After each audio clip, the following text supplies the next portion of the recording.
welcome back to the 14-day challenge. We have Lorraine Ball with us today, and we're going to be talking all about websites.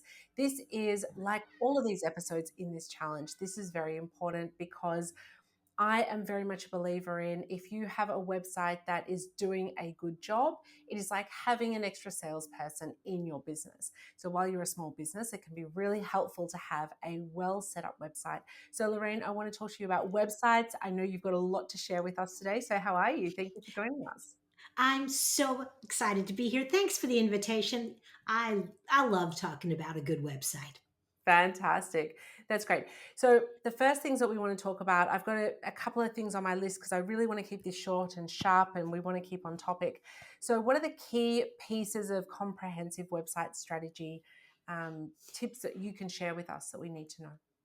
So the first thing you have to recognize is it is your website, but it is not about you. The website is there as a resource for your customers. So as long as you keep that in the forefront, you're going to put together a much better website. How do you do that? First thing is it ain't about you on the homepage. You want the homepage to let a visitor know they've come to the right place. You can solve their problem. You can answer their question. You have a range of things that they need. Well, but what about me? When do I get to talk about me? You get to talk about you on the about page if they are interested. So number one, who is your customer? Who are you really talking to? Get very clear about that. What questions do they have? Answer those questions. Lead people by giving them breadcrumbs and pieces of information. So that's number one. You've got to remember who your customer is and put together a website that serves them. I love that. And I think that's something that a lot of people keep on forgetting is that people get really stuck. I used to do a lot of website building, and people get really stuck on how's that first image? How does it portray? It's all about what does it look like? People get too stuck on. I've had some clients literally spend $20,000 on a website that just looks amazing and is just got no value add to it, no value add at all. You have to let people know what you want them to do. And in order to tell them, you've got to know what is the appropriate next step. And your website should be filled with the right next steps. I'll give you an example. I worked with a flooring company. They wanted people to make appointments. And so on the homepage, right at the top of the page, we'll bring samples to you, make an appointment. That was great. But what if people aren't ready to make an appointment? What do they want to know? And as you move down the page and you move through the website, they had information on hardwood flooring. Maybe you're buying hardwood floors and maybe you searched for that. Instead of saying make an appointment to see our floors, they said download our hardwood flooring guide because a lot of people don't know about the product. So offer them something that demonstrates your expertise, demonstrates your willingness to engage with them, and gives you an opportunity to collect their email address. Because that's the second thing your website has to do. It needs to provide information and it needs to generate leads. In many businesses, you don't go from hi to buy from me. You got to have those stair steps. And every page on your website needs to have something that keeps the visitor engaged. Yeah, I love that. I find that when I look through people's websites sometimes and I say to them, you know, there might be a particular question. I might say to them, oh, I know that people are asking X question about, your business. And people say to me, oh, yeah, I've got a FAQs page. I'm like, great, where is it? I can't find it. Oh, yeah, it's like if you go to this page and then you go to that page, then you go there, then you'll find a little link on the bottom where it says FAQs. And I just think, oh my God. So do you think things like FAQ pages are important? I think that FAQ pages are important as a place where you collect the links to all of the other content. Mm, But the truth is that if you're looking at your website traffic, 50% of the traffic that comes to your website does not start at your yeah. homepage. You need to think about your homepage like the direction sign in a shopping mall. You go to a shopping mall, I don't know about where you are now, but in the US, you can come in any one of a dozen different doors and you can stumble around the mall and then you find that sign and it says ladies' shoes here, bathroom there, food court this way. Your homepage is that sign, but people are going to find answers to individual questions because they searched Google, because they you shared it on social media. They're going to come for that first question and then look around. Mm. The FAQ page is great, collect all that information. But, and this is one of my huge pet peeves, is people know what the questions are and they don't answer them. And I was going to save this through the end, but it's a natural right here. Make a list of the questions you think are the most common questions and then go to the search function on your website, not the Google, but the little search thing on your website, and type in that question and see what comes up. If it's not a good answer, or if it doesn't answer at all, guess what you're going to be doing? You're going to be writing a blog post, an article, a page answering that specific question. That brings us back to another point, is the search bar. Having the search bar in the first place. Okay, this is not 2003. People understand how the internet Yeah. works. And today, when we want something, we go to Google, we do a voice search, we search, we do not navigate. Mm. You may build your website thinking, well, they're going to go here and then they'll go here and then they'll drop down here. That isn't how people look for things anymore. They come to your website, they look briefly at your navigation. If they can't find it, the next thing they are going to do is go to your search function, and it better work. And the way that you improve search functionality, how you make your website more searchable, every time you create a blog post, a page, a picture, you have the opportunity to write a little bit of a description, a little meta description that tells the internet and your internal search engine what the page is about. Don't be clever, don't be cute. This is a place to be Yeah. obvious. I'm gonna just when I did my very first website, I was being clever. This was 2002, and instead of saying training, I had educate, and instead of design, I had create, and I had all these words that kind of rhymed. It was adorable. Nobody knew what the heck I did. That's so true. Yeah. Didn't take me long to go, oh, maybe I should change that. I'll save creative and cute for later. No, it's so true. I see that as well all the time, is that people, they get too stuck on trying to be cool, trying to be cute, trying to be different and unique. But you lose people like that. Yeah, you probably know the stats. What's the stats on how long someone stays on a website before they leave? Seconds, seconds. And if you're wondering your own page, take a look at your bounce rate. Take a look at how quickly people come and go, and then look at your own behavior. Yeah.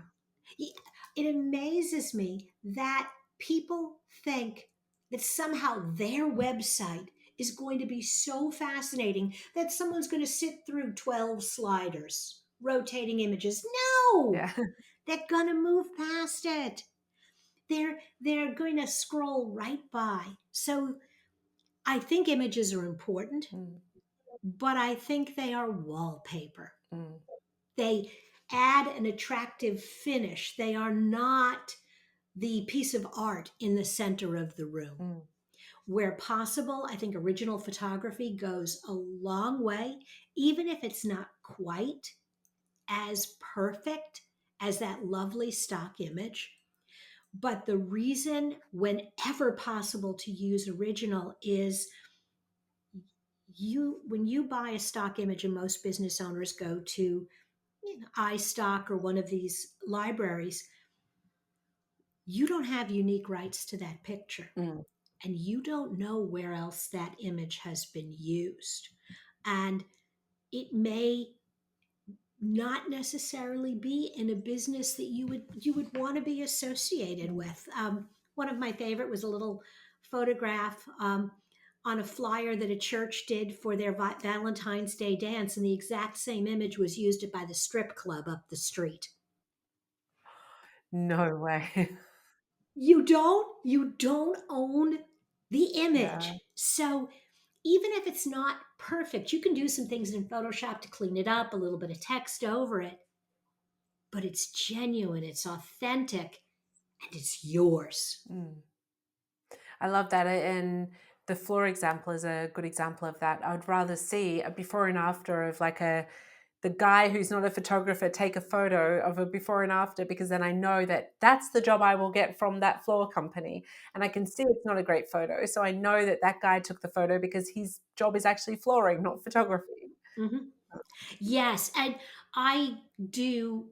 I worked in the home services industry for a long time, and the genuine images, the somewhat shaky cam video of an interview with a homeowner or the service tech on, hi, this is Bobby, and I'm going to be coming into your house and installing your air conditioning. And I love dogs, so you don't even have to put your dog away, has so much more power than a perfectly polished, edited image.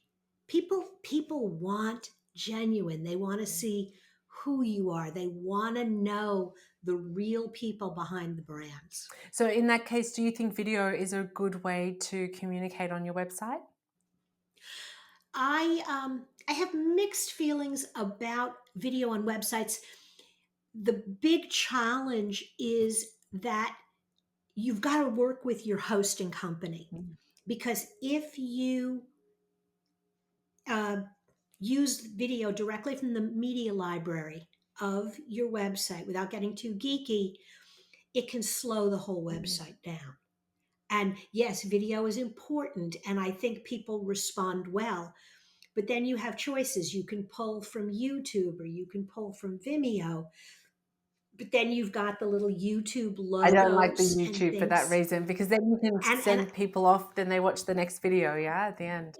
yeah, I do like Mm. Vimeo. If you really want to have video on your website, the Vimeo player is a higher quality player, and you can have more control over what people see Yeah. next.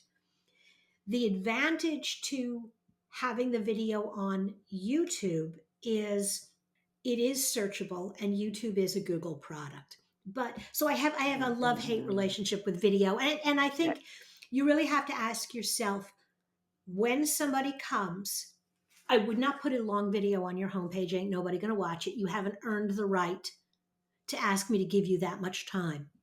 I think in case studies, in the product portfolio, if you have a product that is a little more technical that you kind of have to explain, if you've attracted someone and gotten them to move through your system, I think there is an appropriate place to put video. On the employee page, quick little videos. In that instance, I might use just a YouTube links and embed from there. It won't slow your website down, and it's fun. But I think you really have to think through, I love this video. Is anybody going to watch it? And is it worth giving it this prime location? And I do like the fact that you are right, that YouTube videos are searchable. So that can make a really big difference to being found on Google just on that basis alone. Yeah, well, people don't Yeah. realize, but the when I want to know something, I go to Google. Yes, there are other search engines. I go to Google, so does everybody else. When I want to know how to do something, I go to YouTube. And YouTube is the second Mm. most common search engine. It's ahead of Bing, it's ahead of Yahoo, it's ahead of Dogpile or any of the others. So if you're going to put a video on YouTube, if you're going to put photographs on your website, same rules. Great title, great description, because the search engines are going to look at that and decide whether or not they want to send people back to you. Mm, fantastic. And what about chatbots on websites? Do you have some information you can give us on that? I think that my attitude towards chatbots has changed dramatically over the years. I resisted for a long time, but I have found that a uh, well written code supporting a chatbot, if you have a product or a service that is a little bit complex, and if you want to answer some basic questions and screen people through the process, I think that chatbots can be very, very helpful. The challenge that I think for many business owners is that they have to find the right chatbot software. And you have to remember that as good as the chatbot is a direct reflection of how well you thought through the process on the front end. The chatbot can only answer questions that you've provided that some guidance Mm, to. So you need to know, what are the questions people ask? What resources do I want them to furnish? And at what point do I say in this whole process, it looks like you need to talk to a human being? mm. Because I worked with a chatbot on an airline website, and I was absolutely blown away how far I got into the process and rebooked my ticket without ever interacting with a human being. That only worked because that chatbot was really well structured. But I think it can be very powerful. Yeah, I totally agree. So we have a chatbot in our system as well that we recommend because of that reason, because of the AI behind it. And at the start of this year, I was working for a food company that does food delivery, and their chatbot was terrible. So when I was working with this company, one of the first things I said to them was, "Your chatbot is so terrible. You need to fix it." And that was like pulling teeth trying to work with them on that because the owner didn't try it himself to understand what he wasn't able to do. So people trying to use it were just frustrated. People were just getting frustrated because it wasn't giving any information. And the worst ones that are the ones that you have that are only manned by humans for X amount of hours a day, and then no one's ever there. So it was just a waste of time. So yeah, I think if you're not doing it properly, don't do it at all. And I think there are some things that you can do halfway and nobody will notice. And then there are other things that I think you can really damage your brand, because no chatbot, I might look elsewhere on the website for information. A bad chatbot, I'm just going to leave and go somewhere else. I really, Yeah. but a good chatbot is fabulous. It can really help put people in buckets and create opportunities for you to talk to people that really need to talk to you and answer questions for everybody else. Mm. Yeah, I love it. Fantastic. I want to ask you 1 to 3 tips that you would give people. We want everyone to take action after this. What would be a couple of things that people could do immediately to make a difference to their business? I think the very best thing you can do is audit your own website.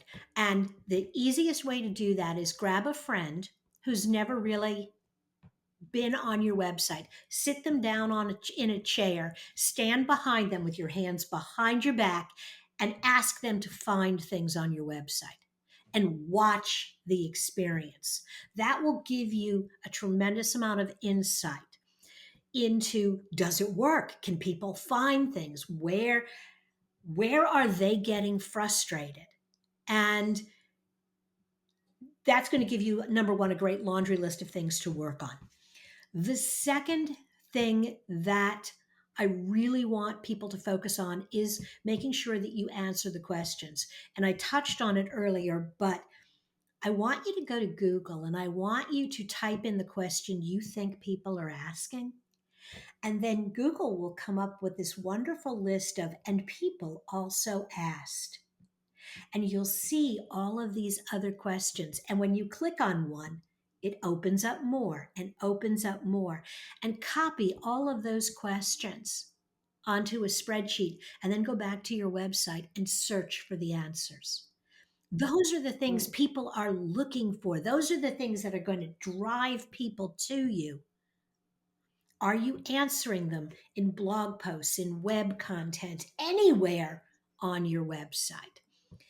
And then the third thing is I want you, and this is something that's kind of going away a little bit, but most people still remember the late night television commercials. 2 in the morning, you're sort of one eye watching the TV, and somebody will come on selling knives. And right about the point that you think, okay, I'm going to sleep, the host in a really loud voice will go, and wait, there's more. And it wakes you Yeah. up, and then you're sucked in for another 20 minutes. I want you to add a wait, there's more to every page on your website. If somebody gets to the bottom of the page, you need to tell them what to do next. They're not automatically going to go to the top. They're not going to click next. You need to, and you need to think about what's the appropriate next step. Where do I go next? Okay, you just read a page on websites. You downloaded our guide, see our flooring samples, watch a video on how to install floors yourself, make an appointment, whatever it is that is the appropriate next step. Do not let people leave your website. Do not make it easy. Do not encourage them to walk away. Make them think there's something they're going to miss if they don't stay awake for the wait, there's more. So I've been doing this challenge, and for me, I already have learned so much. And I sit here in shame thinking, I am not doing this on my own website. So I really need to. I like this wait, there's more situation. I think that that is absolutely so powerful. Just the way I visualized it as you said it. They scroll to the bottom, but where are they going? Like suddenly you're telling them to go where? Then they're scrolling up. Half the time they just leave. They read that page and went, oh, I already looked at the menu. I didn't see any other links that I wanted. Got to the bottom of this page. That's it. It's I'm over. done. And they leave. So it's so true. Scroll down and then there's this is the next part. So I love it. So I love doing this challenge actually. I'm definitely doing another one of these because I'm learning so much. So everyone listening and watching, I'm sure you're learning as well. Lorraine, what I want to know is what can you do to help people and how can they get in touch with you? So I love working with businesses that have started their marketing journey and are not happy where they are. I love being able to go in and audit what they've done and help businesses create actions around individual sections of their marketing or their entire marketing plan. The best way to start is with a 1 hour working session to go through fundamentals of your marketing. You can find a office hours form on my website, morethanafewwords.com. While you're there, you can listen to a few podcasts or check out our toolbox. Lovely. That's fantastic. I'll put notes in the show notes. I'll put your link to your website so everyone can get in touch with you. Lorraine, you are fantastic. And this has been the 14-day challenge. So today's been very specific, but I would love to get you back at another time to have you on to talk in more detail because you're fantastic. And I know that you've got a lot more to share. I know that we're keeping this as short as possible, but you'll definitely have to come back and share more information with us at a later stage. I would love to do that. Thank you so much for having me. Thanks, Lorraine. And thanks everyone for watching. This is day 12. So keep watching. We've got 2 more days to go and see you on the next episode. Bye.